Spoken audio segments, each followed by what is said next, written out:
देवता के देवता है, कालों के काल है, सबके बाप है राम जी। संत रामपाल जी की सच्ची भक्ति पर उठा सवाल। कबीर पंथी होंगे रामपाल के शिष्य। अंकुर माधव ने फैलाया भ्रम का जाल। उन गुरु जी के ऊपर कोई गुरु ही नहीं है, वे एक ही गुरु हैं। अंकुर माधव ने लगाए संत रामपाल जी पर मिथ्या आरोप, बताया श्री राम को बड़ा भगवान। श्रीमद् भगवत गीता जी तय करेगी किसकी भक्ति से होगा सबका कल्याण। धर्म का मार्ग है शास्त्रों की रीत, क्या संत रामपाल जी सिद्ध कर पाएंगे परमात्मा श्री राम है या कबीर। जब अज्ञानियों के पास ज्ञान का जवाब देने के लिए नहीं होता तो वे झूठ का सहारा लेकर लोगों को बरगलाते हैं, जिससे उनके अज्ञान की दुकान चलती रहे। कबीर पंथी होंगे रामपाल के शिष्य। उन गुरु जी के ऊपर कोई गुरु ही नहीं है, वे एक ही गुरु हैं। उनसे कुछ ऊपर कौन बोले हम ही हैं, एक तनु है वे। दर्शकों, आज हम बात कर रहे हैं ऐसे ही अज्ञानी कथावाचक श्री राम रसधारा परिवार संस्थापक पंडित अंकुर माधव महाराज गंज बासौदा वाले की।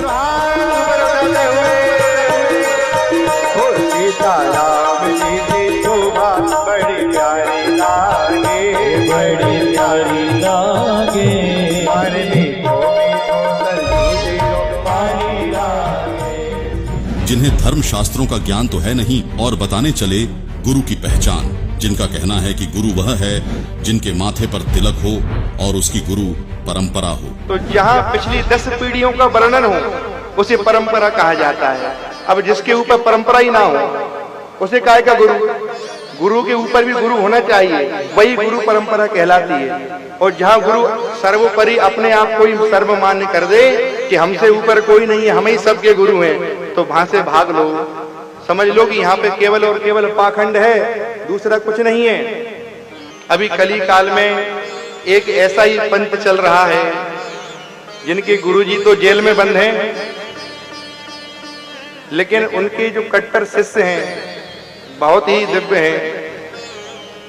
इस गांव में भी होंगे भगवान की कृपा से। कबीर पंथी होंगे रामपाल के शिष्य। उन गुरुजी के ऊपर कोई गुरु ही नहीं है, वे एक ही गुरु हैं। उनसे कुछ ऊपर कौन बोले हम ही हैं, एक तनु है वे। बोले सृष्टि जब से आरंभ हुई तब से हम ही हैं। तो भैया बड़ा विडंबना है, तो इसलिए बच के चलो। इसलिए हम आपको लक्षण बता रहे हैं कि पहले माथे पे तिलक देख लेना और उनसे पूछ लेना, महाराज जी आपके गुरु कौन हैं? तो वो हैं। उनके कौन हैं? तो वो हैं। जब आपको ऊपर 4-5 गुरु के नाम मिल जाए ना, तब सोचना कि हाँ सही बात है, ये अपने धर्म के गुरु हैं, तो उनके चरणों में लेट जाना, समझ लेना यही सच्चे गुरु हैं। तो इन महाशय को बता दें, इस विषय में संत शिरोमणि कबीर जी ने कहा है, कंठी माला सुमरनी पहरे से क्या होए, ऊपर ढूंढा साध का अंतर राखा खोए। अर्थात कोई मौन रखता है, कोई शरीर के ऊपर भस्म लगाते हैं, कुछ सिर के ऊपर लंबे लंबे बाल रखते हैं, मस्तिष्क के ऊपर तिलक लगाते हैं, कोई गले में माला डालते हैं, कोई वस्त्रों को लाल रंग से रंग कर साधु बन जाते हैं। जनता उनको पूर्ण संत मानने लगती है, उनकी पूजा करने लगती है, लेकिन उनके पास कोरा अज्ञान होता है। यानी परमात्मा इस प्रकार के बाहरी आडंबर करने से नहीं मिलता और न ही यह गुरु के लक्षण है। रही बात गुरु परंपरा की, तो गुरु परंपरा तो आवश्यक है, लेकिन गुरु परंपरा के निर्वाह मात्र से कोई अधिकारी गुरु यानी पूर्ण गुरु हो जाए यह सिद्ध नहीं हो जाता, क्योंकि गीता अध्याय 15 श्लोक 1 में स्पष्ट किया गया है कि पूर्ण गुरु अर्थात तत्वदर्शी संत वह है जो संसार रूपी उलटे लटके हुए वृक्ष के सभी विभागों को वेदों अनुसार बताता है कि मूल रूपी परमात्मा कौन है और उससे निकलने वाले तना, डार, शाखा, पत्ते आदि कौन है। साथ ही गुरु के लक्षण बताते हुए कबीर परमेश्वर ने कबीर सागर अध्याय जीव धर्म बोध के पृष्ठ 1960 में कहा है कि गुरु के लक्षण 4 बखाना। प्रथम वेद शास्त्र का ज्ञाता, दूजे हरि भक्ति मन कर्म वाणी, तीसरे समदृष्टि कर जानी, चौथे वेद विधि सब कर्मा, यह 4 गुरु गुण जानो मर्मा। अर्थात पूर्ण गुरु वह है जो वेदों तथा अन्य सभी ग्रंथों का पूर्ण ज्ञानी हो, वह वेदों के अनुसार परमात्मा की भक्ति मन कर्म वचन से स्वयं करता है और करवाता है तथा उसकी करनी और कथनी में कोई अंतर नहीं होता।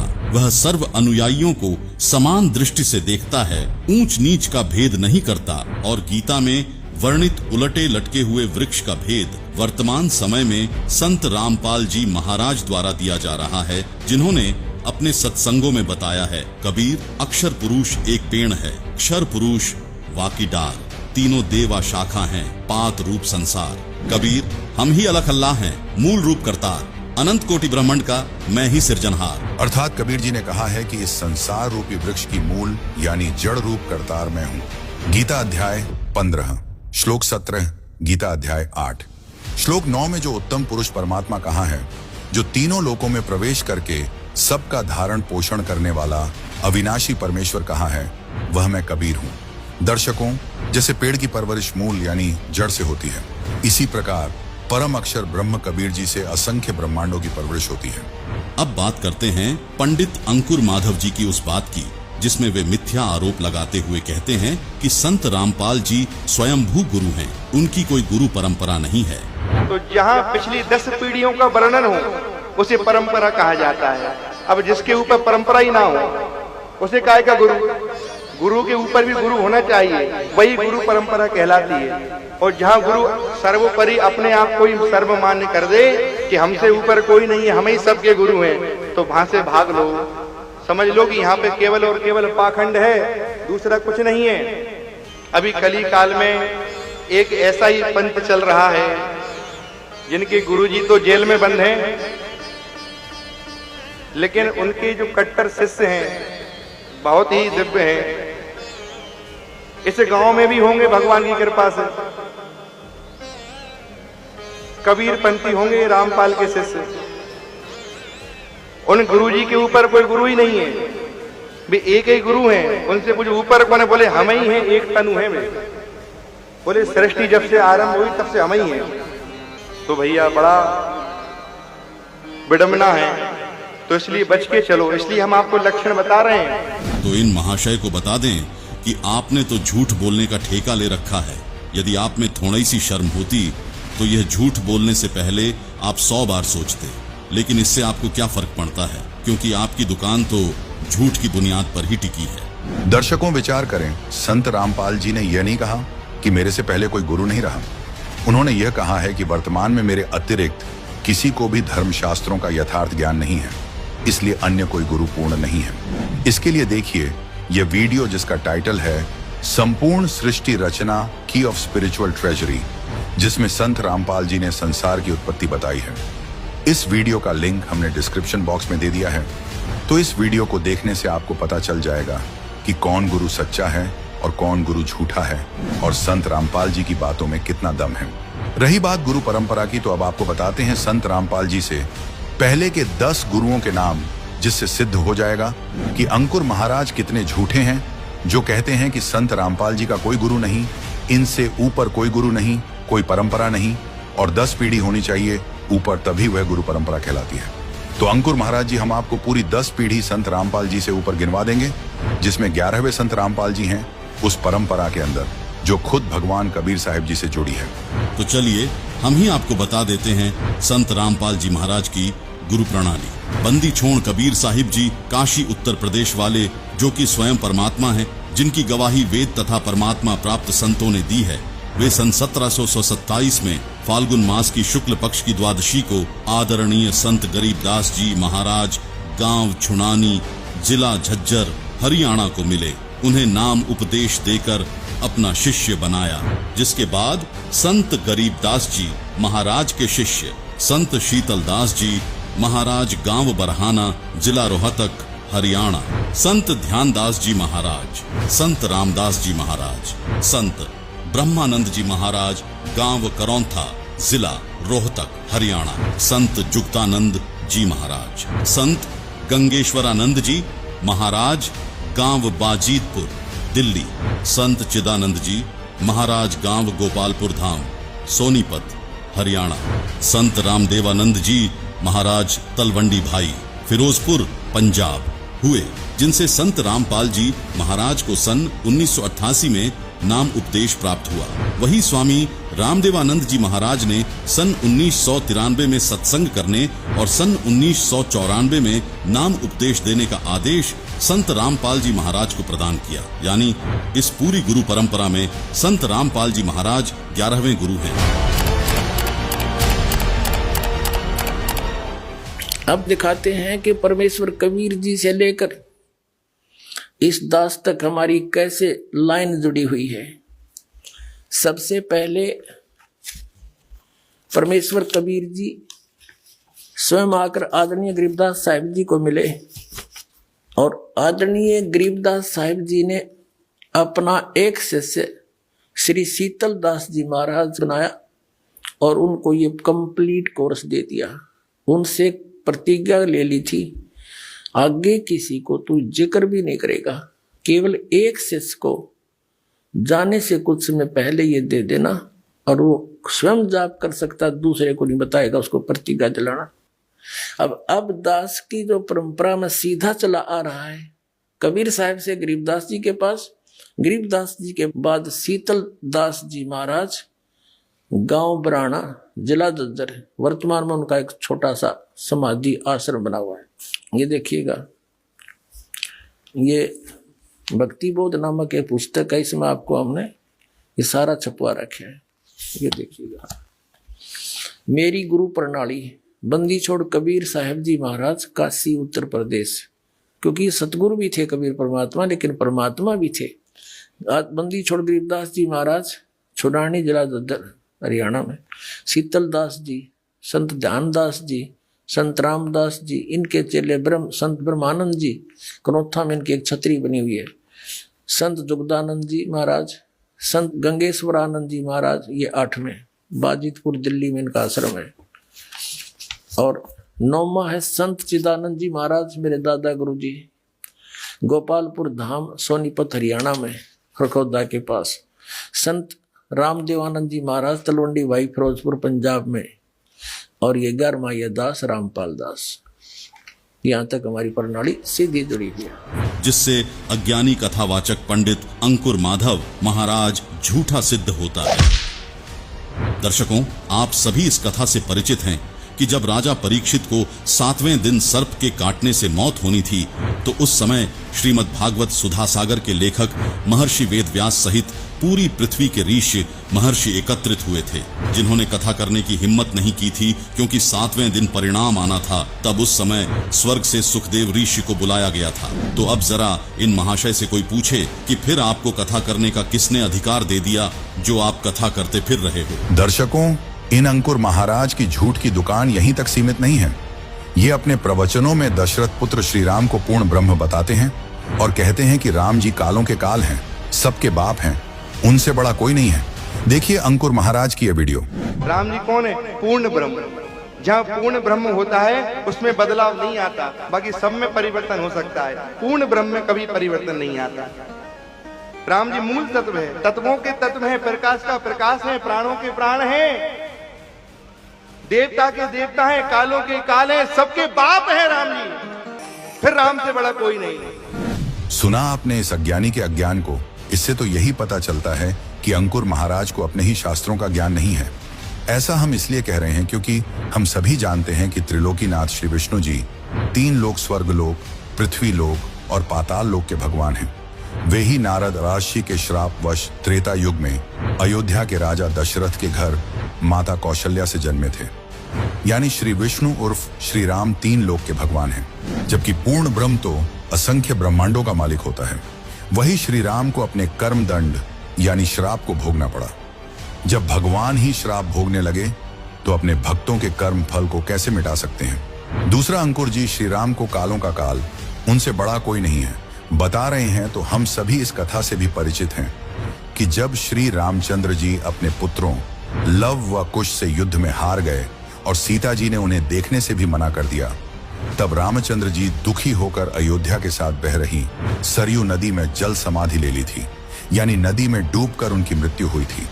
साथ ही श्रीमद् देवी भागवत पुराण के 3 स्कंध अध्याय 5 पर श्री विष्णु जी उर्फ श्री रामचंद्र जी ने श्री दुर्गा जी की स्तुति करते हुए कहा, तुम शुद्ध स्वरूपा हो, ये सारा संसार तुम्ही से उद्भासित हो रहा है। मैं विष्णु, ब्रह्मा और शंकर, हम सभी तुम्हारी कृपा से ही विद्यमान हैं। हमारा आविर्भाव अर्थात जन्म और तिरोभाव अर्थात मृत्यु हुआ करता है, अर्थात हम तीनों देव नाशवान हैं। केवल तुम ही नित्य हो, जगत जननी हो, प्रकृति देवी हो। अब स्वयं विचार करें कि जिसकी स्वयं मृत्यु होती हो वह कालों का काल कैसे हो सकता है, बल्कि वह तो काल के अधीन कहलाया। फिर आगे श्रीमद् देवी भागवत इसी प्रकरण में भगवान शंकर बोले, देवी, यदि महाभाग विष्णु तुम्ही से प्रकट हुए हैं तो उनके बाद उत्पन्न होने वाले ब्रह्मा भी तुम्हारे ही बालक हुए। फिर मैं तमोगुणी लीला करने वाला शंकर क्या तुम्हारी संतान नहीं हुआ, अर्थात मुझे भी उत्पन्न करने वाली तुम ही हो। शिवे, संपूर्ण संसार की सृष्टि करने में तुम बड़ी चतुर हो। इस संसार की सृष्टि, स्थिति और संहार में तुम्हारे गुण सदा समर्थ हैं। उन्हीं तीनों गुणों से उत्पन्न हम ब्रह्मा, विष्णु एवं शंकर नियमानुसार कार्य में तत्पर रहते हैं। दर्शकों, इस प्रमाण से यह सिद्ध होता है कि ब्रह्मा, विष्णु व शिव से अधिक शक्ति युक्त देवी दुर्गा जी हैं, जिसे श्री विष्णु जी श्रीमद् देवी भागवत पुराण के पहले स्कंध के अध्याय 4 में स्वयं स्वीकार करते हैं। देखिए श्रीमद् देवी भागवत पुराण पहला स्कंध का अध्याय 4, जिसमें व्यास जी ने नारद जी से सृष्टि रचना के विषय में प्रश्न किया, जिसका जवाब देते हुए नारद जी ने कहा, महाभाग व्यास जी, तुम इस विषय में जो पूछ रहे हो, ठीक यही प्रश्न मेरे पिताजी ने भगवान श्री हरि से किया था। देवाधिदेव भगवान जगत के स्वामी हैं। लक्ष्मी जी उनकी सेवा में उपस्थित रहती हैं। दिव्य कौस्तुभ मणि उनकी शोभा बढ़ाती है। वे शंख, चक्र और गदा लिए रहते हैं, पीतांबर धारण करते हैं, 4 भुजाएं हैं। वे चराचर जगत के आश्रयदाता हैं, जगत गुरु एवं देवताओं के भी देवता हैं। ऐसे जगत प्रभु भगवान श्री हरि महान तप कर रहे थे। उनकी समाधि लगी थी। यह देखकर मेरे पिताजी ब्रह्मा जी को बड़ा आश्चर्य हुआ। अतः उन्होंने उनसे जानने की इच्छा प्रकट की। ब्रह्मा जी ने पूछा, प्रभु, आप देवताओं के अध्यक्ष, जगत के स्वामी और भूत, भविष्य एवं वर्तमान सभी जीवों के एकमात्र शासक हैं। भगवान, फिर आप क्यों तपस्या कर रहे हैं और किस देवता की आराधना में ध्यान मग्न हैं?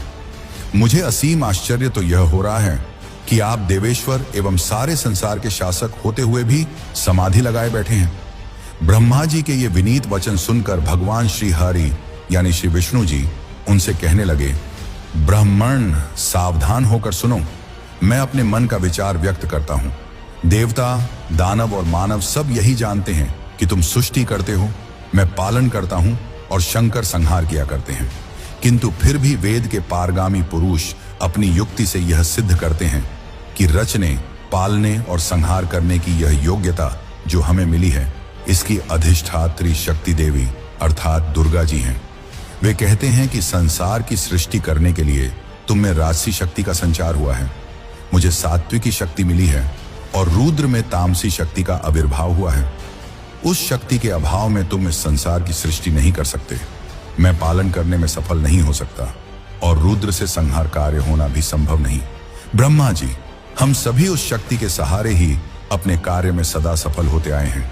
सुव्रत, प्रत्यक्ष और परोक्ष दोनों उदाहरण मैं तुम्हारे सामने रखता हूं, सुनो। यह निश्चित बात है कि उस शक्ति के अधीन होकर ही मैं प्रलय काल में इस शेषनाग की शैया पर सोता हूं और सृष्टि करने का अवसर आते ही जग जाता हूं। मैं सदा तप करने में लगा रहता हूं। उस शक्ति के शासन से कभी मुक्त नहीं रह सकता। कभी अवसर मिला तो लक्ष्मी के साथ सुखपूर्वक समय बिताने का सौभाग्य प्राप्त होता है। मैं कभी तो दानवों के साथ युद्ध करता हूं। अखिल जगत को भय पहुंचाने वाले दैत्यों के विकराल शरीरों को शांत करना मेरा परम कर्तव्य हो जाता है। मुझे सब प्रकार से शक्ति के अधीन होकर रहना पड़ता है। उन्हीं भगवती शक्ति का मैं निरंतर ध्यान किया करता हूं। ब्रह्मा जी, मेरी जानकारी में इन भगवती शक्ति से बढ़कर दूसरे कोई देवता नहीं है। दर्शकों, अंकुर माधव जी की झूठ आपके सामने है, जो कहते हैं कि श्री राम अर्थात श्री विष्णु जी पूर्ण ब्रह्म हैं। वे सबके बाप हैं, जबकि श्री विष्णु जी ने अपने से अन्य सर्वसमर्थ शक्ति श्री देवी दुर्गा को बताया है और उन्हें जन्म देने वाली माता भी बताया है। वही संक्षिप्त श्रीमद् देवी भागवत के 7वें स्कंध के अध्याय 36 में श्री देवी जी ने राजा हिमालय से कहा कि पर्वतराज, उस ब्रह्म का क्या स्वरूप है यह बतलाया जाता है। उस ब्रह्म को ही लक्ष्य बनाकर वेधन करो। प्रणव ओम धनुष है, जीवात्मा बाण है और ब्रह्म को उसका लक्ष्य कहा जाता है। उस एकमात्र परमात्मा को ही जानो, दूसरी सब बातों को छोड़ दे। यही अमृत स्वरूप परमात्मा के पास पहुंचाने वाला पुल है। संसार समुद्र से पार होकर अमृत स्वरूप परमात्मा को प्राप्त करने का यही सुलभ साधन है। इस आत्मा का ओम के जप के साथ ध्यान करो। इससे अज्ञानमय अंधकार से सर्वथा परे और संसार समुद्र से उस पार जो ब्रह्म है उसको पा जाओगे। तुम्हारा कल्याण हो। वह यह सबका आत्मा ब्रह्म ब्रह्मलोक रूप दिव्य आकाश में स्थित है। यानी देवी दुर्गा जी अपनी भक्ति करने के लिए भी मना कर रही हैं और एक ब्रह्म की भक्ति करने के लिए श्रीमद् देवी भागवत के 7वें स्कंध के अध्याय 36 में हिमालय राजा को उपदेश दे रही हैं। जबकि गीता अध्याय 18 श्लोक 62 में गीता ज्ञानदाता यानी ब्रह्म ने कहा है कि परम शांति प्राप्त करनी है, अर्थात जन्म मरण से छुटकारा चाहता है तथा सनातन परम धाम को प्राप्त करना चाहता है तो उस परमेश्वर की शरण में जा, जिसको गीता अध्याय 8 श्लोक 3 में परम अक्षर ब्रह्म कहा है तथा गीता अध्याय 8 श्लोक 8, 9, 10 में कहा है कि जो उस परम अक्षर ब्रह्म की भक्ति करता है वह उसी को प्राप्त होता है। फिर गीता अध्याय 15 श्लोक 4 में गीता ज्ञानदाता ब्रह्म ने कहा है कि गीता अध्याय 4 श्लोक 34 में वर्णित तत्वदर्शी संत के मिलने के पश्चात उस परमेश्वर के परम पद को भली भांति खोजना चाहिए, जिसमें गए हुए साधक फिर लौटकर संसार में नहीं आते।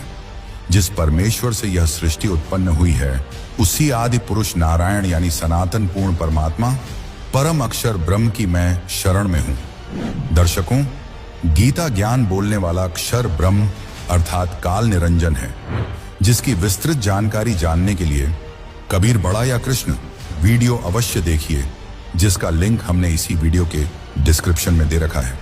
गीता बोलने वाला ब्रह्म स्वयं परम अक्षर ब्रह्म की भक्ति करने को कह रहा है तथा स्वयं भी स्वीकार कर रहा है कि मैं भी उसी परम अक्षर ब्रह्म की शरण में हूं। विचार करें, श्री राम जी अर्थात श्री विष्णु जी श्री देवी दुर्गा को सबसे बड़ी बता रहे हैं।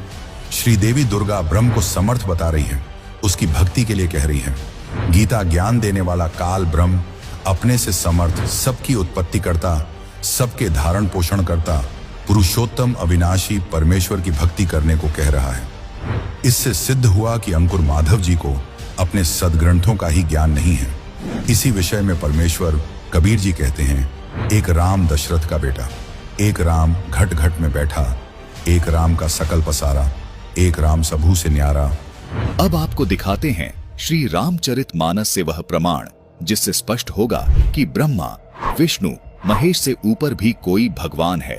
बालकांड में एक प्रकरण आता है जब मनु और सतरूपा परमात्मा को पाने के लिए तपस्या करने लगते हैं। आइए देखते हैं मनु और सतरूपा किस परमात्मा की भक्ति कर रहे थे। ये है श्री रामचरित मानस से बालकांड का दोहा नंबर 143, जिसकी चौपाई नंबर 3 में लिखा है कि नेति नेति जेहि वेद निरूपा, निजानंद निरूपाधि अनुपा, शंभु विरंची विष्णु भगवाना, उपजहीम जासु अंश ते नाना। जिन्हें वेद नेति नेति यानी यह भी नहीं कहकर निरूपण करते हैं, जो आनंद स्वरूप, उपाधि रहित और अनुपम हैं, एवं जिनके अंश से अनेकों शिव, ब्रह्मा और विष्णु भगवान प्रकट होते हैं। वेदों में जिसको पूर्ण परमात्मा बताया गया है, वो पूर्ण परमात्मा इतना समर्थ है कि ब्रह्मा, विष्णु और महेश उनके अंश से आत्म रूप में प्रकट हुए हैं। यहाँ स्पष्ट है कि ब्रह्मा, विष्णु और शिव पूर्ण परमात्मा नहीं है।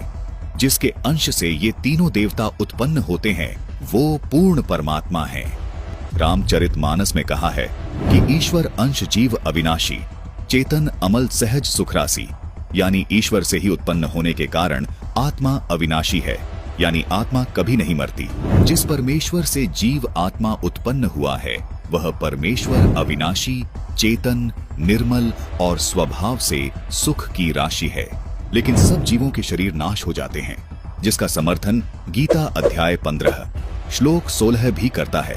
आत्मा को अविनाशी इसीलिए कहा गया है क्योंकि आत्मा रूप में ब्रह्मा, विष्णु, महेश, दुर्गा व अक्षर पुरुष यानी गीता ज्ञान दाता तथा सर्व प्राणियों की उत्पत्ति उसी पूर्ण परमात्मा ने की है। इसलिए रामचरितमानस में लिखा है कि अनेकों ब्रह्मा, विष्णु, महेश उस सच्चिदानंद ब्रह्म से आत्मा रूप में उत्पन्न होते हैं। जिस परमात्मा से सभी प्राणी आत्मा रूप में उत्पन्न हुए हैं, उस परमात्मा को गीता अध्याय 15 श्लोक 17 में उत्तम पुरुष कहा गया है। उसी परमात्मा को तीनों लोकों में धारण पोषण करने वाला परमात्मा तथा वास्तव में अविनाशी परमेश्वर कहा गया है। गीता अध्याय 4 श्लोक 5 और 9 में तथा गीता जी अध्याय 2 श्लोक 12 में तथा गीता अध्याय 10 श्लोक 2 में गीता ज्ञानदाता यानी क्षर पुरुष ने अपने आप को नाशवान कहा है तथा स्वीकार किया है कि अर्जुन मेरे और तेरे बहुत जन्म हो चुके हैं, उनको तू नहीं जानता, मैं जानता हूँ। इससे सिद्ध हो जाता है कि क्षर पुरुष यानी गीता ज्ञानदाता जो ब्रह्मा विष्णु महेश के स्थूल शरीर का पिता है, वो भी अविनाशी नहीं है, उसका शरीर भी नष्ट होता है। अब आपको गीता अध्याय 15 श्लोक 16 से भी स्पष्ट करते हैं। इस श्लोक में कहा है कि दो पुरुष हैं, क्षर पुरुष और अक्षर पुरुष, तथा इनके अंतर्गत सब प्राणियों के शरीर तो नाशवान है, यानी ये सब नष्ट होते हैं, परंतु आत्मा सबकी अविनाशी है। इसलिए ही रामचरितमानस में कहा है कि ईश्वर अंश जीव अविनाशी, चेतन अमल सहज सुखरासी, यानी परमात्मा का अंश होने के कारण आत्मा का कभी नाश नहीं होता। गीता अध्याय 15 श्लोक 17 में पूर्ण परमात्मा को उत्तम पुरुष और अविनाशी इसलिए कहा गया है क्योंकि उत्तम पुरुष यानी पूर्ण परमात्मा का शरीर भी अविनाशी है। इस उत्तम पुरुष को परमात्मा भी इसलिए कहा गया है क्योंकि ये पूर्ण रूप से अविनाशी है, सब आत्माओं का स्वामी है, जिसका शरीर भी कभी नष्ट नहीं होता। इस उत्तम पुरुष के लोक में किसी प्रकार का कोई दुख नहीं है, ये किसी को दुख नहीं देता, सिर्फ सुख ही सुख देता है। इसलिए इसी परमात्मा को रामचरितमानस में सुख की राशि भी कहा है। जिस गीता ज्ञानदाता काल के लोक में हम रह रहे हैं, इस लोक के मालिक को परमात्मा नहीं कहा जा सकता, क्योंकि इस काल लोक में कोई सुखी नहीं है। इसलिए पूरी गीता जी में गीता ज्ञानदाता ने अपने को कहीं भी परमात्मा नहीं कहा, केवल उस उत्तम पुरुष को ही परमात्मा तथा अविनाशी परमेश्वर कहा है। दर्शकों, गीता जी में अन्य स्थानों पर जहां भी परमात्मा शब्द से संबोधन किया गया है, वो इसी उत्तम पुरुष अर्थात सच्चिदानंद घन ब्रह्म के विषय में बोला गया है। अर्थात पूर्ण परमात्मा का शरीर कभी नष्ट नहीं होता। इसलिए इस श्लोक में लिखा है कि वो उत्तम पुरुष तो अन्य ही है जो वास्तव में अविनाशी है, उसी को परमात्मा कहा गया है। जिससे अंकुर महाराज का यह कथन कि श्री राम पूर्ण ब्रह्म है और उनसे बड़ा कोई नहीं है, गलत सिद्ध होता है, क्योंकि श्री राम उर्फ श्री विष्णु जी से बड़ी देवी दुर्गा और दुर्गा से बड़ा ब्रह्म और ब्रह्म से भी बड़ा यानी सबसे बड़े भगवान पूर्ण ब्रह्म जिन्होंने सर्व सृष्टि की उत्पत्ति की है, इन सब से अन्य है, जिसकी विस्तृत जानकारी के लिए इसी वीडियो के डिस्क्रिप्शन में दी गई सृष्टि रचना से संबंधित वीडियो अवश्य देखिए। अतः आप सभी दर्शकों से निवेदन है कि झूठ फैलाकर अपने श्रोताओं को बरगलाने वाले ऐसे नकली कथावाचकों से बचें। ये आपके अनमोल मानव जीवन के साथ खिलवाड़ कर रहे हैं। बल्कि पूर्ण गुरु की जो पहचान इसी वीडियो के में बताई गई है, उसके अनुसार कथावाचकों गुरुओं को तौलें और पूर्ण गुरु की शरण प्राप्त करके उनके द्वारा बताई गई शास्त्र अनुकूल भक्ति करके अपने मानव जीवन का कल्याण करवाएं। धन्यवाद।